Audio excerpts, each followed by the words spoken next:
नमस्ते बच्चों, नोटबुक में आपका स्वागत है। आज हम निबंध एवं उससे संबंधित विशेषताओं का अध्ययन करेंगे। निबंध गद्य शैली की एक सशक्त विधा है। इस शैली के अंतर्गत विश्व भर के बड़े लेखकों ने अपने विचारों को व्यक्त किया है। इस विधा पर विभिन्न भाषाओं में कई पुस्तकें प्रकाशित हो चुकी हैं। हिंदी साहित्य में भी निबंध का एक विशिष्ट स्थान है। बच्चों, निबंध को अंग्रेजी में एसे कहा जाता है। यह फ्रांसीसी शब्द एसाई से बना है, जिसका अर्थ है अटेम्प्ट यानी प्रयास करना। निबंध के द्वारा लेखक अपने विचारों को बड़ी सहजता और उसके मूल रूप में पाठकों तक पहुंचाता है। अतः हम यह कह सकते हैं कि निबंध लेखन का अंतिम लक्ष्य आत्म प्रकाशन ही है। फ्रांस के लेखक मोंते के अनुसार निबंध विचारों, उद्धरणों एवं कथाओं का सम्मिश्रण होता है।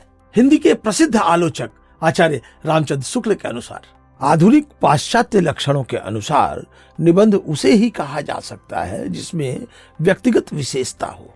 बच्चों, अब हम निबंध के प्रकार का अध्ययन करेंगे।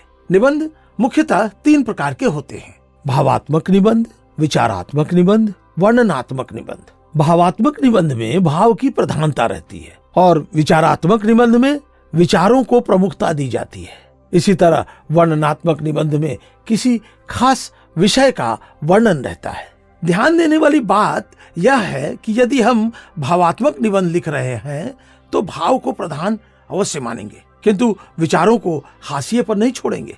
इसी तरह यदि विचारात्मक निबंध लिखा जा रहा है तो विचारों की प्रधानता अवश्य रहेगी, किंतु भाव का भी समागम आवश्यक है।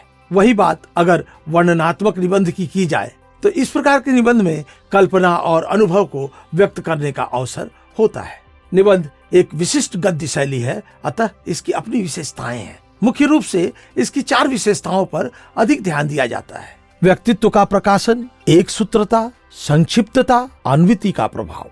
निबंधकार अपने निबंधों में सहज और सरल रूप में पाठकों के सामने आता है। इसमें कोई भी बनावटीपन नहीं होता। निबंध में व्यक्तिगत विशेषता के साथ साथ विचारों में एक सूत्रता का होना अति आवश्यक है, अर्थात विचारों का एक श्रृंखला में होना आवश्यक है। इससे पाठकों को निबंध के विषय में परत दर परत मालूम होता जाता है। निबंध जितना अधिक गठा हुआ होगा उसका प्रभाव उतना ही अधिक होता है। ऐसे निबंधों में ही सघन अनुभूतियां छिपी होती हैं। निबंध लेखन के समय यह ध्यान रखना चाहिए कि रचना में प्रकट किए गए सभी विचार मिलकर एक संपूर्णता के प्रभाव की सृष्टि करें। बच्चों, अब हम निबंध की शैली के मुख्य बिंदुओं को समझने का प्रयास करेंगे।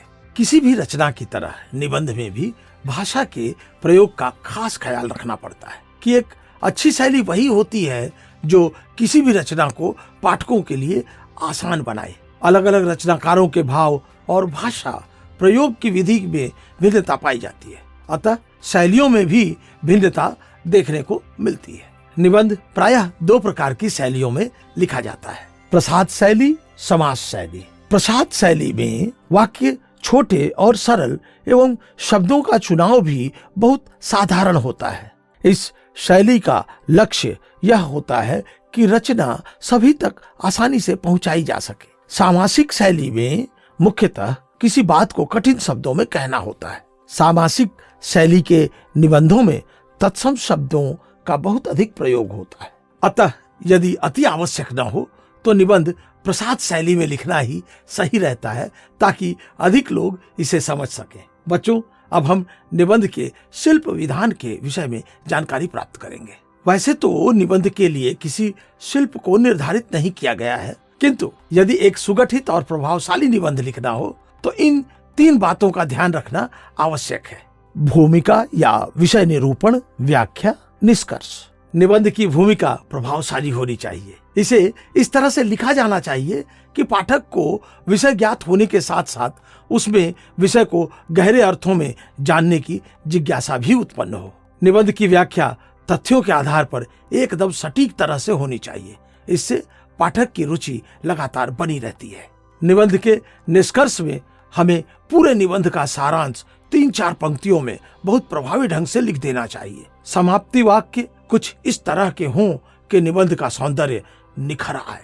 संक्षेप में यह कहा जा सकता है कि निबंध लिखते समय निम्नलिखित बातों का ध्यान रखना आवश्यक है: भाषा सरल और सहज हो, अनावश्यक कठिन शब्दों का प्रयोग न हो। निबंध में विराम चिन्हों और वर्तनी का शुद्ध प्रयोग हो।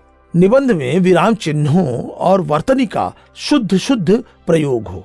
सरल वाक्यों का प्रयोग अधिक हो। विचारों की व्याख्या सटीक हो। निबंध गठीला और इसमें विचार श्रृंखलाबद्ध तरीके से हो।